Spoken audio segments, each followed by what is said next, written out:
بسم اللہ الرحمن الرحیم۔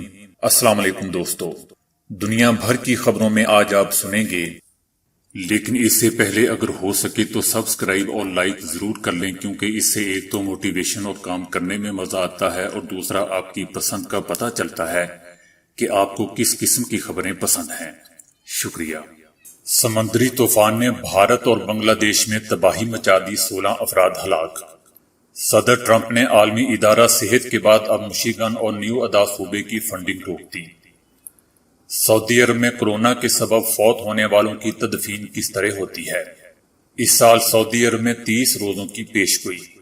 امریکہ نے کہا ہے کہ چین نے ووہان لیبارٹری کو جان بوجھ کر تباہ کر دیا تھا۔ وزیر اعظم عمران خان کا عالمی اقتصادی فورم سے خطاب۔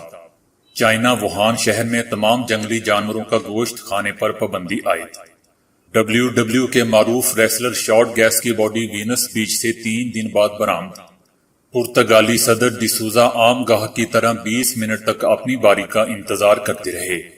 سٹیم سیلز کی بدولت سر کے بال اگانے میں نمایاں کامیابی۔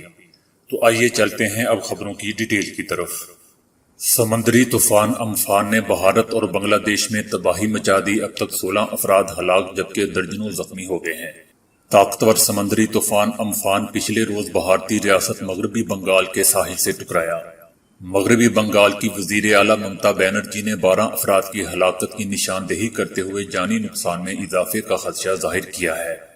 طوفان کے باعث مغربی بنگال میں ہزاروں مکانات کی چھتیں اڑ گئیں اور درخت اکھڑ گئے، جبکہ نشیبی علاقوں میں پانی جمع ہو گیا۔ طوفان کے باعث کلکتہ ایئرپورٹ بھی شدید متاثر ہوا ہے۔ ہوائی اڈے کا ایک حصہ پانی میں ڈوب گیا اور کئی جہازوں کو نقصان بھی پہنچا ہے۔ دوسری جانب بنگلہ دیش کے 3 ساحلی اضلاع میں بھی 4 افراد ہلاک اور کئی زخمی ہو چکے ہیں۔ ساحلی علاقوں میں تیز ہواؤں کے ساتھ شدید بارشیں ہو رہی ہیں۔ حکام کے مطابق ساحلی علاقوں سے 1,35,000 افراد کو محفوظ مقامات پر منتقل کیا جا چکا ہے۔ سمندری طوفان امفان بھارت کی 2 مشرقی ریاستوں مغربی بنگال اور اڑیسہ سے ٹکرایا۔ حکام نے بتایا کہ اس دوران طوفان کی شدت کم ہو گئی ہے اور 4 گھنٹے میں یہ آگے بڑھ جائے گا، جبکہ بنگلہ دیش کے ساحلی اضلاع ستکھیرا، سندربن، کورگرام اور جمال پور متاثر ہوئے ہیں۔ امریکی صدر ٹرمپ نے عالمی ادارہ صحت کے بعد اب مشیگن اور نیو ادا صوبے کی فنڈنگ روکنے کی دھمکی دی ہے۔ امریکی صدر نے انتخابات میں ای میل کے ذریعے ووٹنگ کی منصوبہ بندی کے معاملے پر مشیگن اور نیو ادا صوبے کی فنڈنگ روکنے کی دھمکی دی۔ انہوں نے کہا کہ مشیگن لاکھوں لوگوں کے لیے غیر قانونی طریقے سے خالی بیلٹ اپلیکیشن بھیج رہا ہے اور نیو ادا میل بیلٹ درخواستوں کے ذریعے غیر قانونی ووٹ بھیج کر بڑے پیمانے پر ووٹنگ کی دھوکہ دہی کی تیاری کر رہا ہے۔ دوسری جانب مشیگن کی وزیر خارجہ نے ٹرمپ کے الزامات کو غلط قرار دیا ہے اور ٹویٹ کر کے کہا ہے کہ مشیگن کے ہر شہری نے میل کے ذریعے اپنے ووٹ کا حق استعمال کیا ہے۔ سعودی عرب میں کورونا کے سبب فوت ہونے والے افراد کی تدفین کے لیے صوبائی اور ضلعی سطح پر قبرستان مختص کر دیے گئے ہیں۔ کورونا سے مرنے والوں کو ہسپتالوں میں غسل دیا جاتا ہے اور یہ عمل ہیلتھ منسٹر کے زیر نگرانی انجام دیا جاتا ہے۔ اس مقصد کے لیے متعدد غسل دینے والے افراد کو تربیت دی گئی ہے جو حفاظتی اقدامات کے مطابق محفوظ طریقے سے غسل کا کام انجام دے سکیں۔ کورونا کے سبب مرنے والے افراد کے اہل خانہ اپنے مردے کو غسل نہیں دے سکتے اور نہ ہی آخری دیدار کر سکتے ہیں۔ اس کی وجہ معاشرے میں وبا کے پھیلاؤ کو روکنے کے لیے نافذ کیے گئے احتیاطی اقدامات ہیں۔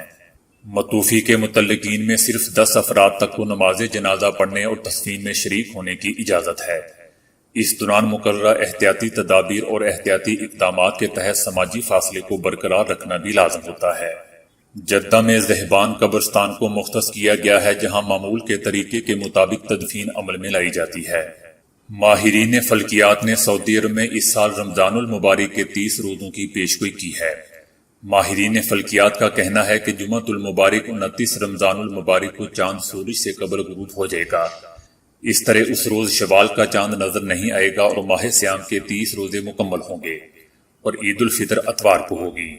بتایا جا رہا ہے کہ 29 رمضان المبارک کو چاند سورج سے 13 منٹ قبل غروب ہو جائے گا، یعنی سورج شام 6:39 پر غروب ہوگا، جبکہ چاند 6:26 پر یعنی غروب آفتاب سے 13 منٹ قبل افق سے غائب ہو جائے گا۔ جبکہ اگلے دن ہفتے کے روز 30 رمضان المبارک 23 مئی کو سورج 6:40 پر غروب ہوگا، جبکہ چاند 7:23 پر غروب ہوگا۔ اس طرح 30 رمضان المبارک کی شام کو شوال کا چاند غروب آفتاب سے 43 منٹ تک افق پر دیکھا جا سکے گا۔ اس طرح ماہ سیام 30 دنوں کا ہوگا اور عید الفطر اتوار 24 مئی کو ہوگی۔ امریکہ کی جانب سے کورونا کے پھیلاؤ میں غیر ذمہ داری کا مظاہرہ کرنے پر چین پر تنقید کا سلسلہ ابھی تک جاری ہے۔ امریکی وزیر خارجہ مائک پومپیو نے کہا ہے کہ چین نے ووہان لیبارٹری کو جان بوجھ کر تباہ کر دیا تھا۔ مائک پومپیو نے مزید کہا کہ چین نے دنیا میں کورونا کے وبا کو روکنے کے لیے ذمہ داری سے کام نہیں کیا ہے، جبکہ صدر ٹرمپ نے بھی چین پر الزام لگایا ہے کہ وہ کورونا کے پھیلاؤ کا ذمہ دار ہے۔ انہوں نے کہا کہ چین کو سوچنا چاہیے کہ اس کی غیر ذمہ داری نے اس وقت دنیا میں کتنی تباہی پھیلائی ہوئی ہے۔ صدر ٹرمپ نے مزید کہا کہ کورونا کے نتیجے میں پوری دنیا میں بڑے پیمانے پر اموات کا ذمہ دار صرف چین ہے، اور اس کی وجہ صرف ایک ہی ہے، اور وہ چین کا غیر ذمہ دارانہ طرز عمل۔ دوستو، قابل ذکر بات یہ ہے کہ امریکہ اور چین کے مابین کشیدگی گزشتہ کئی مہینوں سے جاری ہے، لیکن چائنا اس قابل نہیں سمجھتا کہ امریکہ کے کسی بھی سوال کا جواب دیا جائے۔ وزیر اعظم عمران خان کا کہنا ہے کہ ترقی پذیر ممالک کو کورونا کے ساتھ ساتھ غربت کا چیلنج بھی درپیش ہے۔ کورونا سے پیدا ہونے والی صورتحال سے نپٹنے کے لیے متاثرہ ممالک کو مشترکہ حکمت عملی اپنانا ہوگی۔ صحت کے نظام کی بہتری اور دیگر اقدامات کے لیے مالیاتی انتظامات کی ضرورت ہے۔ موجودہ صورتحال سے نپٹنے کے لیے قرضوں میں ریلیف درکار ہوگا۔ کروڑوں لوگوں کو بھوک سے بچانے کے لیے معیشت کو کھولنا ضروری ہوگا۔ متاثرہ خاندانوں کے لیے احساس کیش پروگرام شروع کیا ہے۔ اس سال ہمارے ملک کے لیے بہت ہی مشکل ثابت ہو رہا ہے۔ ان خیالات کا اظہار انہوں نے عالمی اقتصادی فورم میں ویڈیو لنک کے ذریعے خطاب کرتے ہوئے کیا۔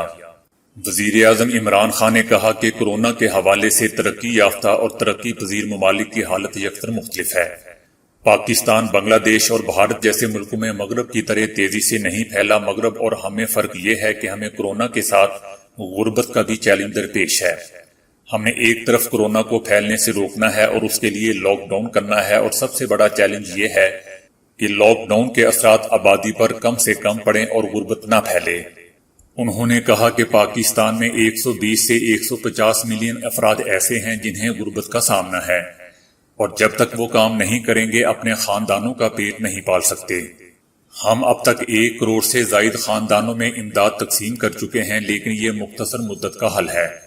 انہوں نے کہا کہ دوسرے ترقی پذیر ممالک کو بھی پاکستان کی طرح کے مسائل کا سامنا ہے۔ برآمدی آرڈرز کم ہو گئے ہیں، ہمارا زیادہ تر انحصار ترسیلات زر پر ہے، ان میں بھی کمی کا سامنا کرنا پڑ رہا ہے کیونکہ ہمارے لوگ خلیجی ممالک میں زیادہ ہیں، اور عالمی سطح پر تیل کی قیمتوں میں کمی کے بھی اثرات مرتب ہو رہے ہیں۔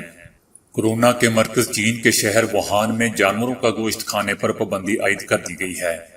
پابندی وبائی امراض اور دیگر حالات کو مد نظر رکھتے ہوئے کی گئی ہے۔ یہ اقدام ایک ایسے وقت میں سامنے آیا ہے جب ووہان میں چند روز قبل دوبارہ سے کورونا کے مریضوں کی نشاندہی ہوئی ہے۔ دوستو، کورونا کا آغاز چین کے شہر ووہان میں جانوروں کی مارکیٹ سے ہوا تھا، جہاں پر چمگادڑوں سمیت کئی جانوروں کو فروخت کیا جاتا تھا، جس سے یہ شبہ ظاہر کیا گیا ہے کہ یہ چمگادڑوں اور چوہوں وغیرہ کے ذریعے انسانوں میں منتقل ہوا ہے۔ چین میں ان جانوروں کو ہی کورونا کے پھیلنے کا اہم سبب قرار دیا جا رہا ہے۔ ابھی تک یہ بات غیر نشاندہی شدہ ہے کہ کورونا کے پھیلنے کا اصل سبب کیا ہے۔ اس سے متعلق سائنسدانوں کی مختلف قیاس آرائیاں ہیں کہ یہ چمگادڑ یا ان جیسے دوسرے جانوروں سے پھیلا ہے۔ سائنسدانوں کا کہنا ہے کہ سارس چمگادڑوں میں ابھرا تھا، اس کے بعد یہ مشک بلاؤ کے ذریعے انسانوں میں منتقل ہوا۔ چین کی مارکیٹوں میں مشک بلاؤ، چمگادڑ، سانپ، چھپکلی نما جانور اور زندہ بھیڑیے کے بچے ملتے ہیں، جنہیں لوگ بطور خوراک استعمال کرتے ہیں۔ دوستو، چین میں کورونا سے اب تک 82,000 سے زائد افراد متاثر ہو چکے ہیں اور 4,634 افراد ہلاک بھی ہو چکے ہیں۔ WW کے معروف ریسلر شارٹ گیس کی باڈی وینس بیچ سے 3 دن بعد برآمد کر لی گئی ہے۔ وہ اپنے بیٹے کے ساتھ وینس بیچ پر نہانے کے دوران ڈوب گئے تھے اور ان کے بیٹے کو ریسکیو اہلکاروں نے بچا لیا تھا۔